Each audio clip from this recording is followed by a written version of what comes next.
بسم اللہ الرحمن الرحیم۔ السلام علیکم، میں آپ کا منٹور راشد عباس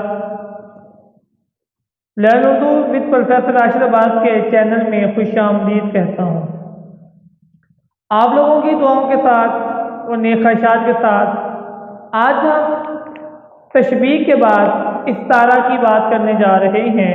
علم بیان میں ہم نے دو چیزوں کا ذکر کیا تھا جو سال اول کے نصاب میں شامل تھیں۔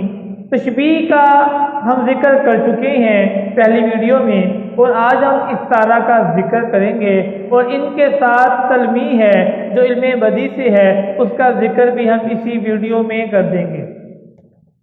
ہم استعارہ کے پوائنٹس کی طرف چلتے ہیں کہ استعارہ کے MCQs کس طرح بن کر آتے ہیں، اور MCQs ٹھیک کرنے کے لیے ہمیں کن کن چیزوں کے بارے میں علم ہونا چاہیے۔ استعارہ عربی زبان کا لفظ ہے جس کا لغوی معنی ادھار لینا کے ہے، یعنی مستعار لینا، ادھار لینا۔ اسلام میں اس کی تعریف میں اسلام میں اگر کوئی لفظ مجازی معنوں میں اس طرح استعمال ہو کہ اس کے مجازی اور حقیقی معنی میں تشبیہ کا تعلق ہو، تشبیہ کا تعلق ہونا ضروری ہے۔ اگر تشبیہ کا تعلق ہے تو اسے ہم استعارہ کہتے ہیں۔ تشبیہ میں ہم انڈائریکٹ بات کرتے تھے، استعارہ میں ہم ڈائریکٹ بات کر دیتے ہیں، یعنی کہ سیدھے سبب وہی بات کر دیتے ہیں، یعنی کہ یہ مجاز پر ہوتا ہے۔ استعارہ کے لیے دو چیزیں ضروری ہیں۔ کون سی؟ کوئی لفظ اپنے مجازی معنوں میں استعمال ہو، اس لفظ کے مجازی معنی اور حقیقی معنی میں تشبیہ کا تعلق ہو۔ مثال کے طور پر لفظ جو ہے وہ چاند ہے، لغوی معنی خوبصورت یا آسمانی جسم، مجازی معنی خوبصورت کوئی خوبصورت انسان، مجازی استعمال میرے گھر کو چاند اترا ہے۔ اب ہم اسے کسی خوبصورت انسان کے لیے سے مثال لے لیتے ہیں، ہم کہہ دیتے ہیں تم چاند ہو، یعنی کہ بیٹے کو ہم ڈائریکٹ چاند کہہ دیتے ہیں، یہ استعارہ ہوا۔ استعارہ کے ارکان کتنے ہیں؟ ارکان استعارہ تین ہیں۔ کون کون سے ہیں؟ مستعار لہ، مستعار منہ، وجہ جامع۔ مستعار لہ کیا ہے؟ وہ چیز جس کے لیے لفظ ادھار لیا جائے، چیز سے یا انسان سے، وہ چیز جس سے لفظ ادھار لیا گیا ہو۔ مستعار لہ وہ چیز جس کے لیے لفظ ادھار لیا گیا ہو۔ مستعار منہ وہ چیز جس سے لفظ ادھار لیا گیا ہو۔ مستعار لہ اور مستعار منہ کو طرفین استعارہ بھی کہتے ہیں۔ وجہ جامع وہ مشتق خوبی جو مستعار لہ اور مستعار منہ میں پائی جائے، یعنی موجود ہو، اسے ہم وجہ جامع کہتے ہیں۔ مثلا وہ جنت کی حور ہے، اس میں وہ کا لفظ جو ہے وہ لڑکی کے لیے استعمال ہوا ہے، یعنی کہ مستعار لہ ہے جس کے لیے، حور جو ہے وہ مستعار منہ ہے، یہ فکرے کے اندر موجود ہے۔ خوبصورتی وجہ جامع ہے کہ جنت کی حور جو ہے وہ خوبصورت ہوگی، یہ اس کی وجہ بن گئی۔ استعارہ کے اہم نکات کون کون سے ہیں؟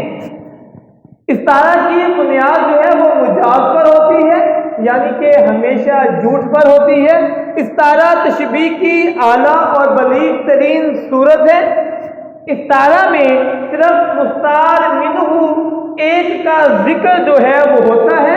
ارکان استعارہ تین ہیں، لیکن ان فقرات کے اندر، اشعار کے اندر یا کسی بھی مثال کے اندر صرف ایک کا ذکر ہوگا۔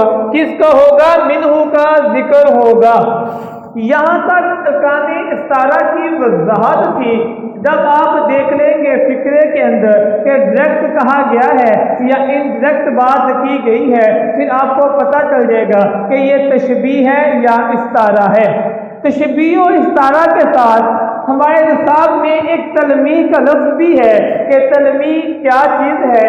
یہ علم بدیع سے ہے۔ بدیع کا معنی نادر، یعنی نئی ایجاد کردہ چیز کے ہیں۔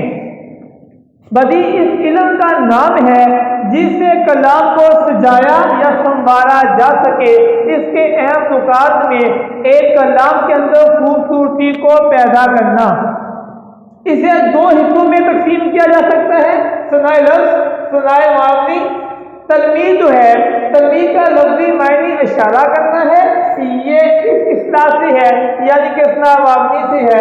اصطلاح میں کسی ایک لفظ یا زیادہ الفاظ کے ذریعے کسی مشہور واقعے، قصے، آیات، احادیث یا تاریخی شخصیت کی طرف اشارہ کرنا تلمیح کہلاتا ہے۔ ہمارے سلیبس کے اندر چند مشہور تلمیحات موجود ہیں، جن میں سے چند کا ذکر ہم نے ویڈیو کے اندر کیا ہے۔ آب حیات، یعنی کہ اس کے پیچھے ایک کہانی ہے، مکمل کہانی، ابن مریم، حضرت مریم کی کہانی۔ آتش نمرود، حضرت ابراہیم علیہ السلام کا ذکر۔ آج ایک قوم کا ذکر، یعنی کہ حسن یوسف، یہ بھی کیا ہے، یوسف علیہ السلام کی کہانی۔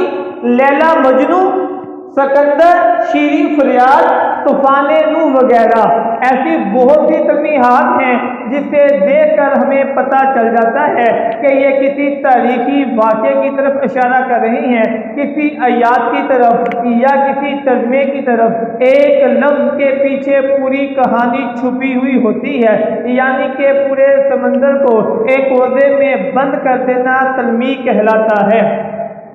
ہم نے ادبی اصطلاحات کی تینوں چیزوں کا ذکر کیا، یعنی کہ تشبیہ، استعارہ اور تلمیح۔ اس کے 5 MCQ سال اول کے نصاب میں آتے ہیں۔ اگر ہماری یہ ویڈیو آپ لوگ دیکھ لیں گے اچھے طریقے سے تو آپ لوگوں کے 5 MCQs ٹھیک ہوں گے۔ اگر آپ لوگوں کو میری یہ ویڈیو اچھی لگی ہو تو آپ لوگ میرے چینل کو سبسکرائب کریں، بیل آئکن کا بٹن دبانا مت بھولیے، لائک بھی کریں اور شیئر بھی کریں۔ اگر آپ یہ ویڈیو مکمل دیکھ لیتے ہیں تو اچھے مارکس کے ساتھ آپ لوگ کامیاب ہو جائیں گے۔ اللہ حافظ۔